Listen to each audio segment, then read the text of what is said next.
I think AI is much more dispersed than people think. AI can make it possible to give every Indian a personal doctor that's available to them 24/7. Right. And provide a level of healthcare that's not been possible.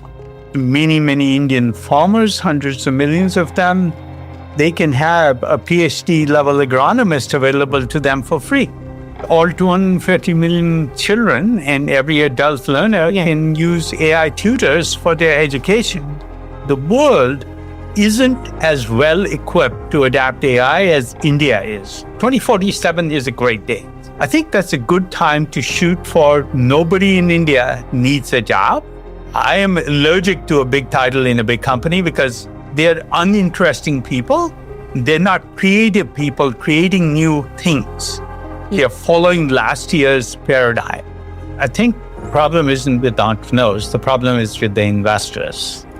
The biggest worry I have is people like President Xi in China using AI for the wrong purposes. I think MAGA is a really bad idea.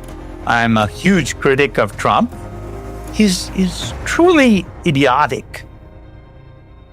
Vinod Khosla does not do incremental. He doesn't do cautious. And he has very little patience for AI optimism that stops short of actually changing who gets to live well. In a conversation with Surabhi, Agarwal and Swathi Moorthy at the ongoing India AI Impact Summit, he spoke about AI as public infrastructure and how it will transform or nullify the concept of wealth as we know it now. He shared his optimism about India's adaptability to AI, and he spoke about his one biggest worry: political might as hindrance to human, technological and entrepreneurial progress. Listen on, it's Friday the 20th of February. I'm Anirban Chaudhary. This is The Morning Brief.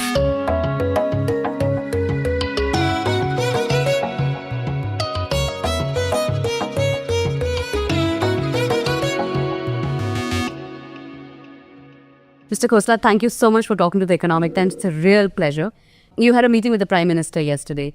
What were some of the key takeaways? What can you tell us about the discussions? Well, the main thing I'd say is what I talked about today in my presentation, the idea that AI can make it possible to give every Indian a personal doctor that's available to them 24/7. Right. And provide a level of healthcare that's not been possible. Yeah. And it's very affordable, much less than what healthcare costs in India today. To reduce the burden of health and to make people better, faster, and manage chronic disease, manage mental illness, manage physical therapy. All these things can be done by an AI and done today and probably implemented to every Indian through a system like Aadhaar. Right. Very quickly in a couple of years. So Aadhaar has been a huge success with UPI and financial services. I think it can be as successful for AI doctors available to every Indian citizen. And the other thing is all 250 million children and every adult learner can use AI tutors for their education. Those are two big ideas. Of course, there's many Indian farmers, hundreds of millions of them, working small pots. They can have a PhD level agronomist available to them for free. So these are not things we have to wait for in the future. I think they're available as soon as we adapt them from what is being done in the West for our country. Sure. Mr. Khosla, you've been here for a couple of days. Did you get a chance to look at some of the work that is happening by Indian startups in some of the areas that you just spoke of? I haven't had a chance to meet many startups yet. We have a number of portfolio companies here, and they're doing fabulous job. Sarvam, of course, in the AI space is the dominant model for the sovereign model for India. Yeah. Emergent, which is 8 months old since they launched their product, just announced they are doing 100 million in revenue, ARR, in only 8 months. This is unheard of. Maybe the fastest growing company ever. My wife runs CK12, which is a non-profit AI tutor.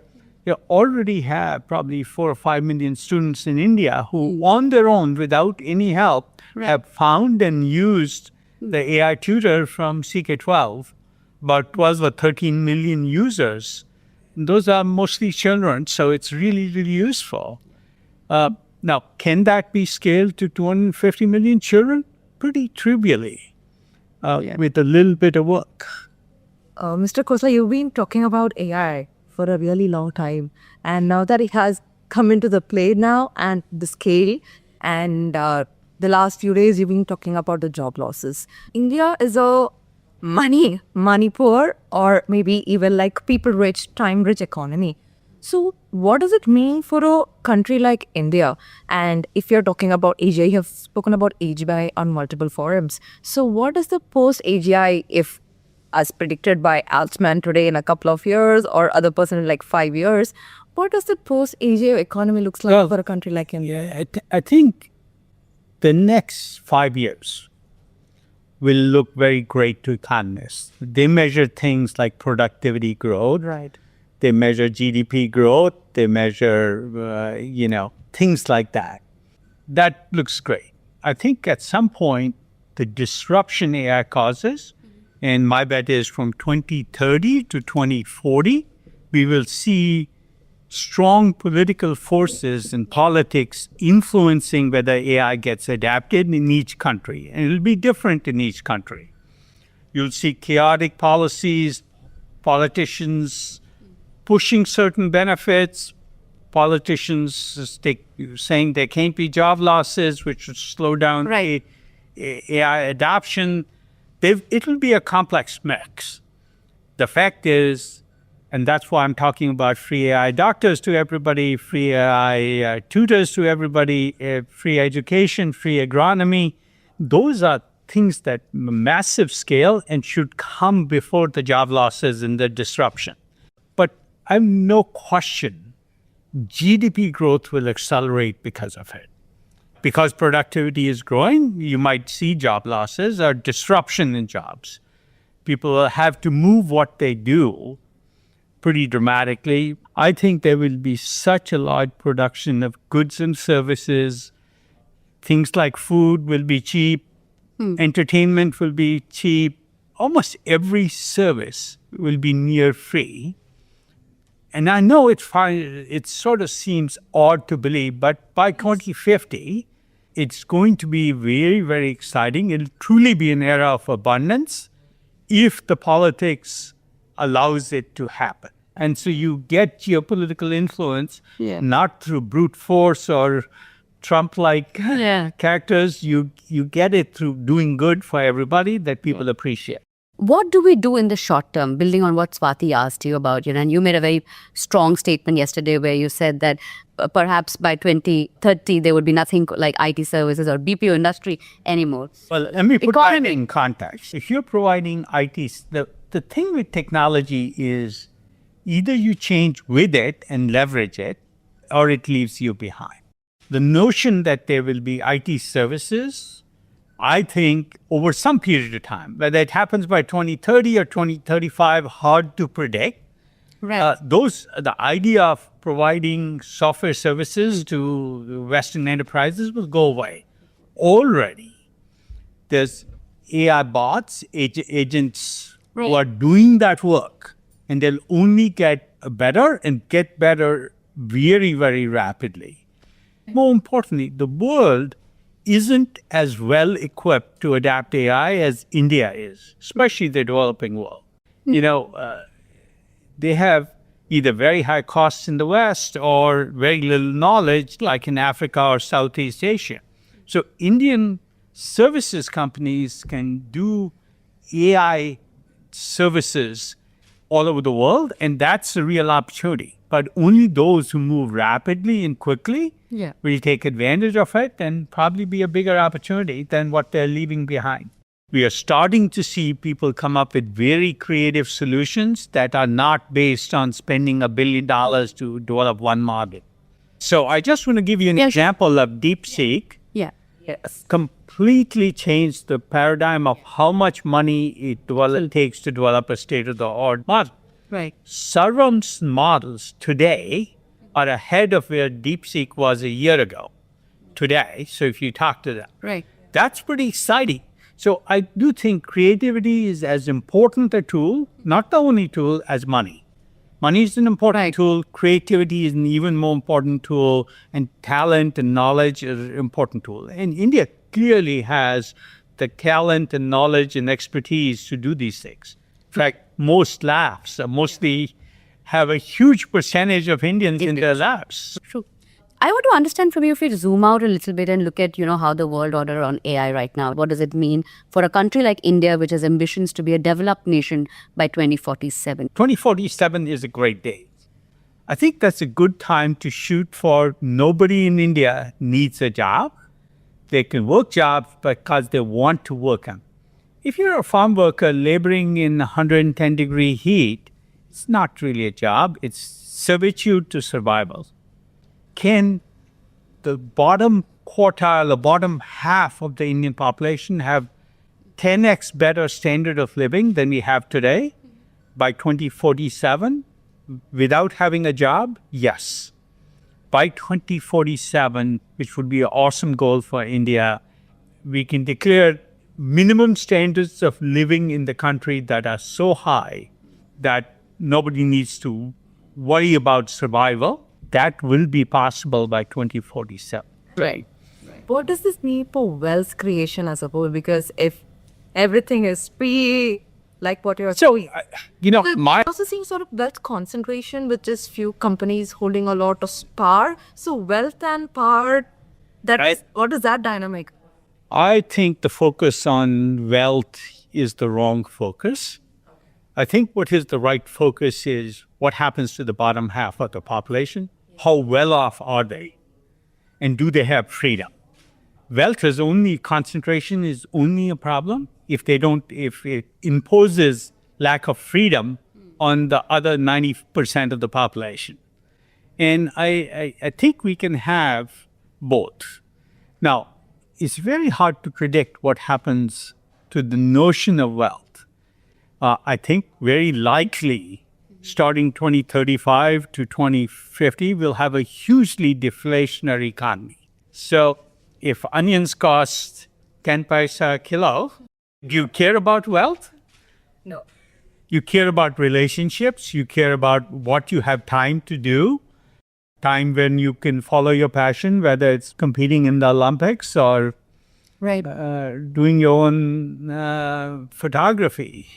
So I do think people will have a lot more freedom. That's why I say 2030 to 2040 will be very, very chaotic. Right. And very, very dependent on policy from the government, and policy depends on politics. So this is not going to be easy. Transitions are always hard. Right. I like to tell people in the US, in the year 1900, the majority of jobs in the country were in agriculture. Right. By 1970, it was 4% of jobs. So most people got dislocated out of their jobs, and nobody could define what those jobs would be. Right. I think people are happier in the year 2000 than in 1900. Right. I have just one thing there. So if we are talking about the prices are deflationary, but what AI had also done is it has the disparity between the wealthiest and the poorest have only increased. So Why do you think that's the case? I think I challenge that in terms of the facilities. Okay? If a farmer who has a 1-acre plot can get a PhD agronomist, why does wealth matter? Okay. So, I don't think disparity has increased based on wealth. I think there's other factors that are more important. In fact, it has enabled people who are curious, which tend to be the young people. Right. That's why so many of them are swarming to this summit. Its curiosity becomes very, very important because AI can help you learn, but only if you want to. So no amount of wealth will make up for what you can learn on the internet with good AI. Same thing with agency. Why you're seeing all these entrepreneurs. They're not wealthier people. The the wealthy people don't have more of an opportunity to do a startup than the people with agency. And agency means you see something, you say, I won't wait for somebody else to do it. I will go do it. And this idea that you can drive your own world, because you have the powerful tools of AI working available to you, agency becomes much more important. Curiosity and agency and persistence, of course. It takes a lot of persistence. If wealth doesn't really matter, what kind of economic model? It's going to be deflationary, yes, but the capitalism, and you suggested scraping off capital gains tax of both were the AI-driven economy. Well, the labor share of the global economy, especially the US economy, will decline. How can you make up for it?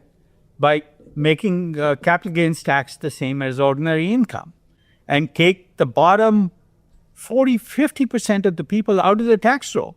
So you don't have to pay taxes. We'll double tax on capital, not on labor. Suddenly, you have the same revenue. I'm not saying make increase taxes, but they come from different places. 40% of capital gains in the US are paid by people making $10 million a year. Nobody has sympathy for them. And I think they should pay more.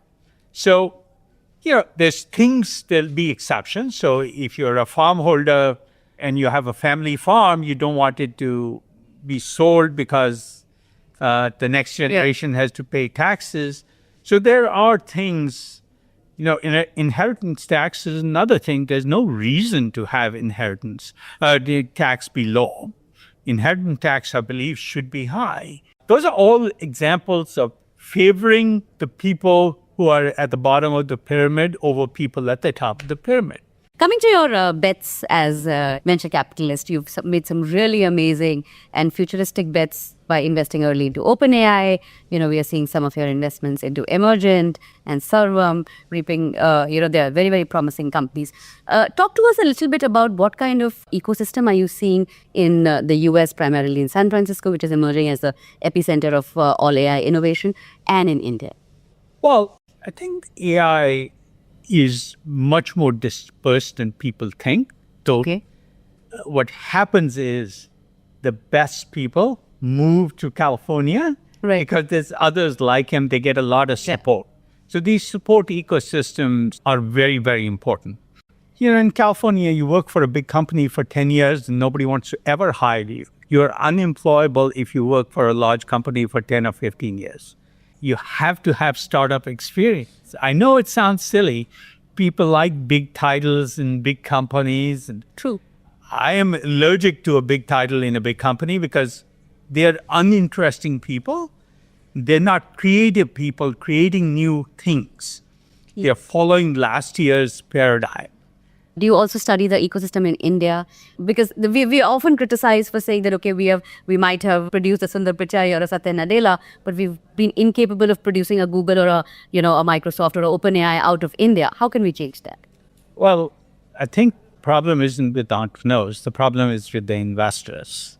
They have very short-term views. They don't like the long-term. They don't like ambitious projects, which tend to be more risk. So I like to say my willingness to fail is what allows me to succeed. If I wasn't taking the risks, I would have zero chance of success. In fact, you can very easily move.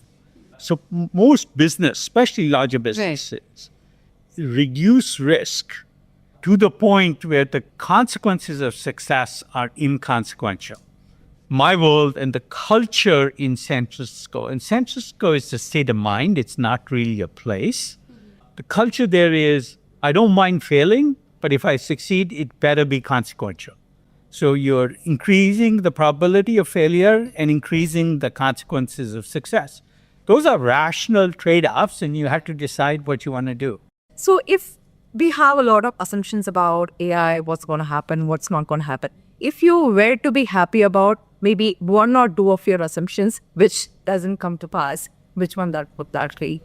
So you mean doesn't come to pass? Yes, doesn't come to pass. Well, the biggest worry I have is people like President Xi in China using AI for the wrong purposes. My assumption is he will use it. to increase their geopolitical footprint and influence and just create nastiness. I think they benefit from this sort of what I call a techno-economic war. The West is fundamentally in a techno-economic war with China. Europe is mostly given up. So America has to win that war. Countries like India have to align on the right side and benefit from it. So I'm not a big fan of President Xi. And my assumption is they will succeed. I hope I'm wrong. Let me ask you this one final question before you go. Do you think we've gone a little too far with this entire MAGA thing where we are closing the borders? I think MAGA is a really, really bad idea. I'm a huge critic of Trump. He's truly idiotic. I don't know how to describe, and his level of intelligence is so low. He's very clever, but that's not intelligent about the future of America. I think he's made America much less attractive for the best immigrants who created almost all the growth in the country through entrepreneurship. Yeah. You know, you talked about Sundar, you talked about Satya, you talk about Adobe, any of these companies. Yes. The Indian community is a huge contribution to American society, and he's made it less likely the next, which may be good for India. That's true. But it is bad for America. Thank you so much, Mr. Khosla. Lovely talking to you. Really enjoyed the conversation. I don't think I've ever had that kind of a conversation with anybody, which has left me so much to think about. Well, thank you. I'm always very direct. Thanks for joining us. Thank It's you. so great having you. Vinod Khosla's conviction is unsettling and clarifying in equal measure. If even half of it lands, India's next 25 years will look nothing like its last. That's it for today. You were listening to this episode on The Morning Brief. It was produced by me, sound designed by Indranil Bhattacharjee. This is our latest episode from the India AI Impact Summit. We hope you like the conversations that we are covering from there. The Morning Brief drops every Tuesday, Thursday, and Friday wherever you get your podcasts. But during super fast news cycles such as this, we come to you more often. Stay tuned.